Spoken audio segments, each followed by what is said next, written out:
Hello students, today we shall discuss energy stored by a capacitor. Which capacitor? Parallel plate capacitor. इससे पहले वाले videos में हमने capacitor की बात की थी. बेसिकली इस चैप्टर 2 में हम पैरेलल प्लेट कैपेसिटर की ही बात करेंगे, यही हमारे सिलेबस में है.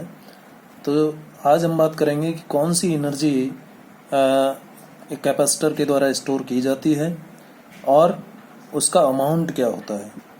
तो सबसे पहले मैं एक अज्यूम करता हूँ, let us consider a parallel plate capacitor. क्या कंसीडर करें? पैरेलल प्लेट कैपेसिटर कंसीडर करें. Whose plates are marked as plate 1 and plate 2. Whose plates are marked as plate 1 and plate 2. मान लीजिए ये कैपेसिटर है जो मैंने अज्यूम किया है. ये कैपेसिटर पैरेलल प्लेट कैपेसिटर, इसकी ये प्लेट 1 हो गई और ये प्लेट 2 हो गई. आगे लिखा है let plus Q positive Q be the positive charge given to plate 1. मान लीजिए फर्स्ट प्लेट को हमने प्लस क्यू चार्ज दिया. कैसे देंगे? By connecting it to a battery, इससे बैटरी से जोड़ करके. और नेगेटिव क्यू चार्ज प्लेट 2 पर इंड्यूस हो जाएगा. ये बात हम जानते हैं. तो इस फर्स्ट प्लेट को हमने पॉजिटिवली चार्ज किया है with the help of A battery. इसको पॉजिटिव चार्ज दिया. ये पॉजिटिव चार्ज प्लेट है और जो अमाउंट ऑफ चार्ज इसको हमने दिया है, मान लीजिए बैटरी के द्वारा capital Q, plus Q charge इसको दे दिया है, यानी प्लस क्यू चार्ज इसने स्टोर किया है किसी समय तक. And also consider that the potential difference between plates 1 and plate 2 is V. जो दोनों प्लेट हैं इनके बीच का पोटेंशियल डिफरेंस, यदि मैं मानता हूं फर्स्ट प्लेट पोटेंशियल B1 पर है और सेकंड प्लेट का पोटेंशियल B2 है, तो दोनों प्लेट्स के बीच का जो पोटेंशियल डिफरेंस होगा वो V1 माइनस B2 होगा. कल मैंने बताया था Y minus B2, B1 plus B2 आता है, लेकिन हमने यहाँ माइनस लिया है क्योंकि यहाँ पॉजिटिव चार्ज है तो यहाँ नेगेटिव चार्ज होगा. प्लेट 2 पर नेगेटिव चार्ज होगा, प्लेट 2 पर नेगेटिव चार्ज होगा. इलेक्ट्रिक फील्ड डेवलप हो गया. ये सब बातें हम जानते हैं.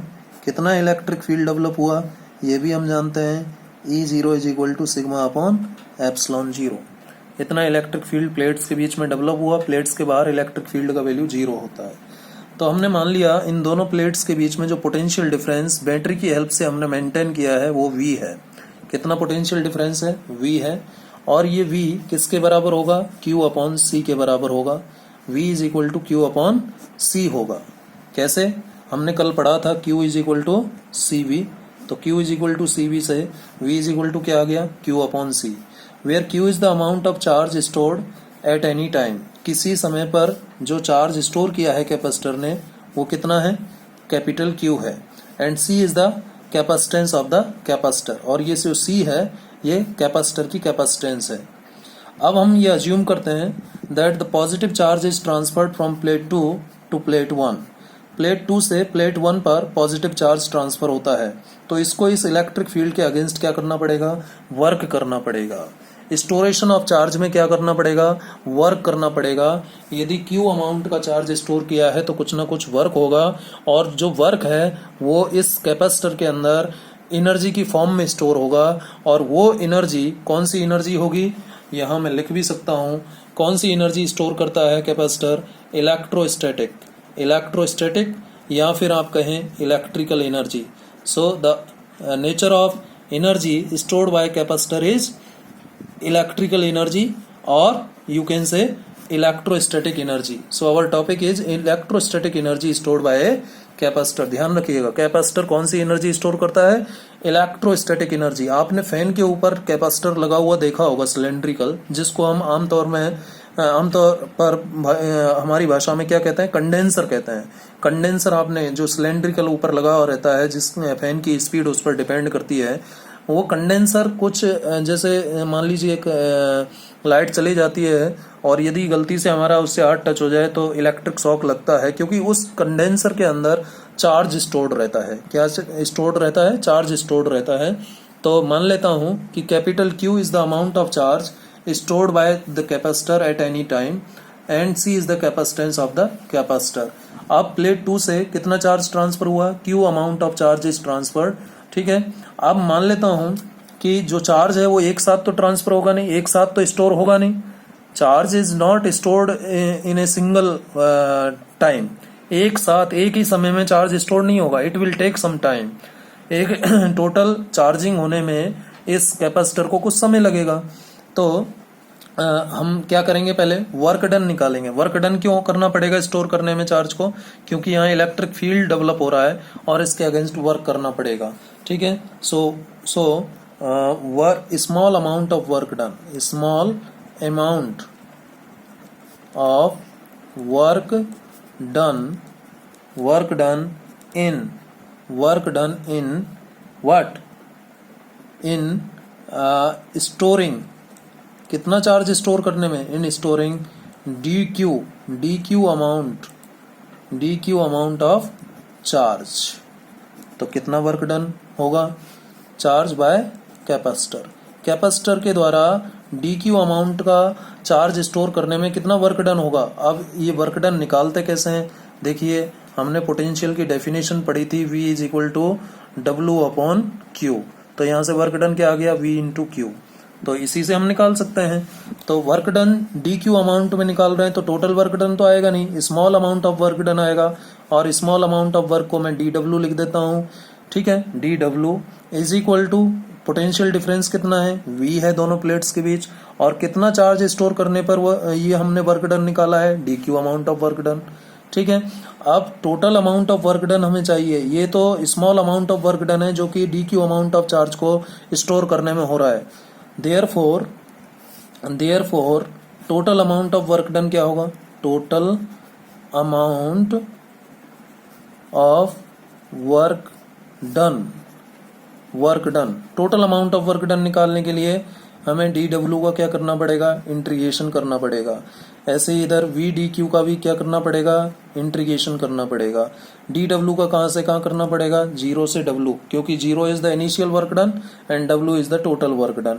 और इसका भी वी डी क्यू इस तरीके से। अब यहाँ पर V का वैल्यू क्या है, Q अपॉन C था, ऊपर हमने देखा था V इज इक्वल टू क्या था, Q अपॉन C। तो यहाँ रख दें भाई, ये इंटीग्रेशन किसके रेस्पेक्ट में, चार्ज के रेस्पेक्ट में। तो जब 0 वर्क डन है तो चार्ज स्टोर कितना हुआ, 0। तो जब capital Q amount of charge store हो जाएगा, मैक्सिमम चार्ज जब स्टोर कर लेगा कैपेसिटर, तो वर्क डन कितना होगा, W। तो इधर इंटीग्रेशन जाएगा 0 से Q तक और इधर वर्क डन का 0 से W। अब V की जगह रख दें Q अपॉन C, तो ये क्या हो जाएगा, डी डब्ल्यू 0 टू W, ये integration is equal to 0 to Q और V की जगह Q upon C d Q, ये आ जाएगा। ठीक है, यहाँ तक। अब इसमें जो इंटीग्रेशन है Q के रेस्पेक्ट में है, तो 1 अपॉन C को मैं बाहर ले सकता हूँ। ठीक है, तो आगे देखते हैं कितना वर्क डन आ जाएगा। जो वर्क डन आएगा यहाँ पर देखें, डी डब्ल्यू का इंटीग्रेशन क्या हो जाएगा, डी डब्ल्यू का इंटीग्रेशन W हो जाएगा। लिमिट कहाँ से कहाँ, 0 से W is equal to 1 upon C को ले लिया बाहर, इंटीग्रेशन कहाँ से कहाँ था, 0 से Q, किसका था, Q डी क्यू का। ठीक है, ये बात थी। अब एक इंटीग्रेशन का फॉर्मूला हमने पढ़ा है, आपको ध्यान हो तो, x raise to the power n dx का इंटीग्रेशन क्या होता है, x की पावर n+1 अपॉन n+1 ये होता है। और यहाँ हमारे पास n की जगह 1 है और x की जगह q है, तो इस फॉर्मूले को लगा दें। तो इसको हम बाद में अप्लाई करेंगे लिमिट्स को एक साथ। 1 upon C Q d Q, Q की पावर में क्या है, 1 है, तो Q raise to the power 1+1 upon 1+1 और लिमिट कहाँ से कहाँ, 0 से Q। ठीक है, और आगे बढ़ें, W limit 0 to W 1 upon C, ये हो गया Q² upon 2 limit 0 to Q। ठीक है, और यहाँ से अब लिमिट अप्लाई कर दो, upper limit minus lower limit, तो W माइनस 0 1 अपॉन C, यहाँ upper limit minus lower limit, Q की जगह अपर लिमिट क्या है, Q, तो Q² अपॉन 2 और 0 रखेंगे तो माइनस 0 आ जाएगा। तो W क्या आ जाएगा, W would be equal to 1 upon 2C into Q², या फिर लिखें W is equal to Q² upon 2C। ये वर्क डन आया, and this work done work done will be stored in the form of electrostatic, or we can say electrical energy in a capacitor.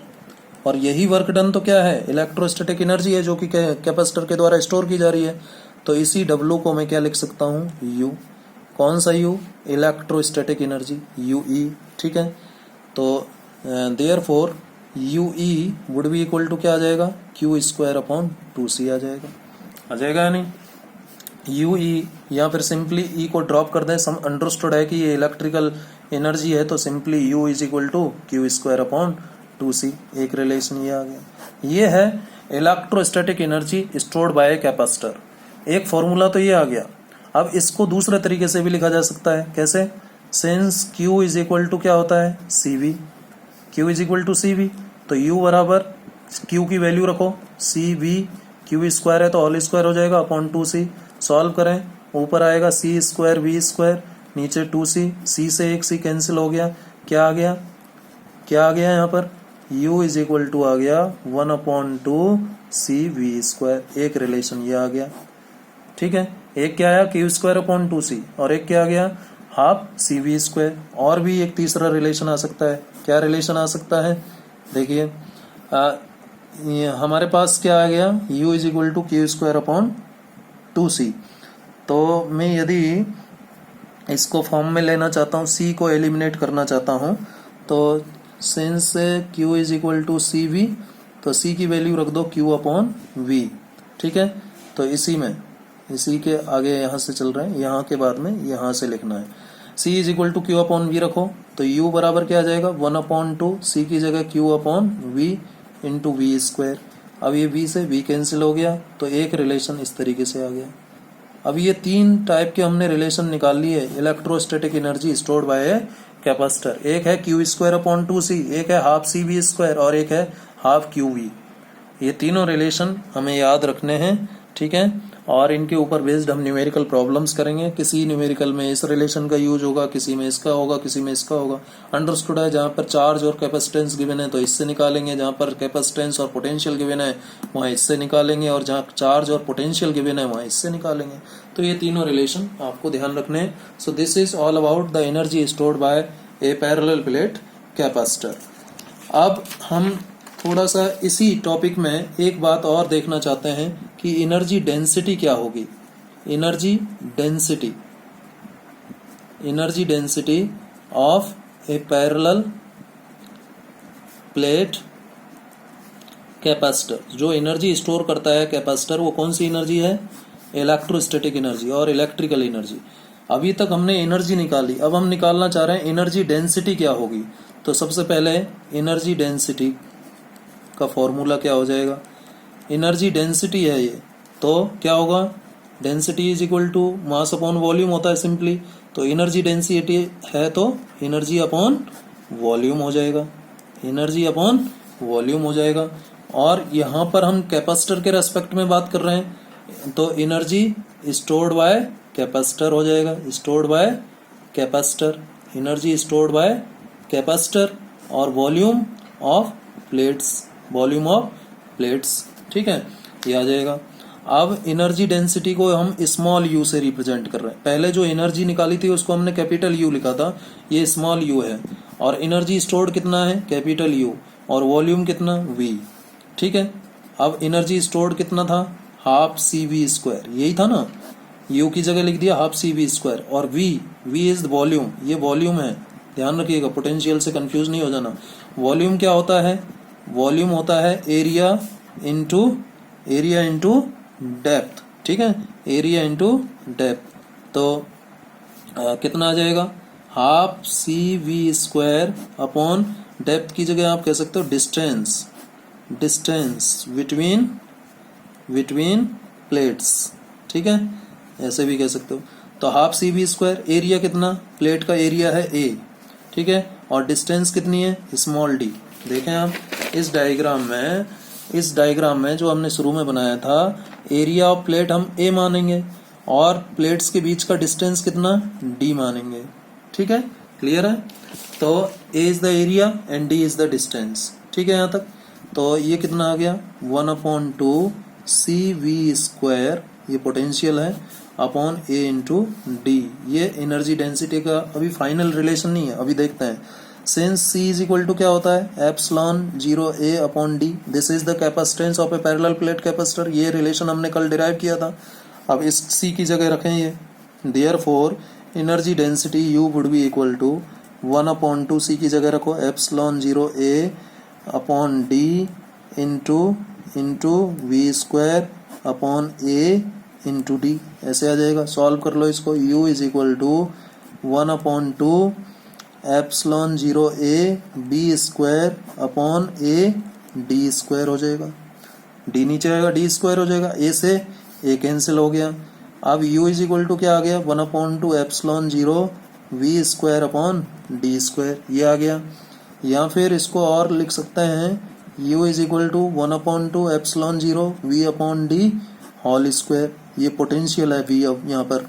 अब ये जो potential V upon D है, अब एक relation मैंने आपको बताया था इक्विपोटेंशियल सरफेस के समय कि E is equal to V upon D होता है, जिसको हमने ऐसे लिखा था, E is equal to minus DV upon DR। लगभग रोज बात कर रहे हैं इस रिलेशन की।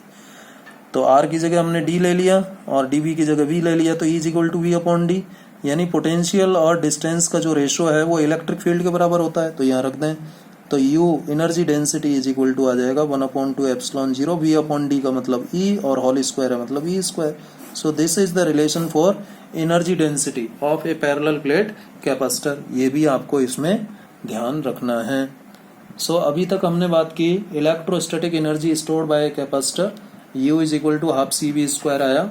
हाफ CV², जिसको हमने हाफ QV भी लिखा और Q² अपॉन 2C लिखा। उसके बाद में हमने एनर्जी डेंसिटी की बात की। Energy density of a parallel plate capacitor, energy stored per unit volume होता है। Energy stored by a capacitor divided by volume of plates.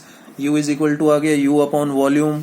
Volume का वैल्यू रखा और U का वैल्यू रखा, सॉल्व किया। B अपॉन डी की जगह क्या लिख दिया, E लिख दिया। तो U is equal to energy density is equal to 1/2 ε0 E² आ गया। तो इस तरीके से हम एनर्जी स्टोर्ड बाय कैपेसिटर और एनर्जी डेंसिटी, ये दोनों कैलकुलेशंस हम एक पैरेलल प्लेट कैपेसिटर के लिए कर सकते हैं। इस वीडियो में इतना ही। Thank you.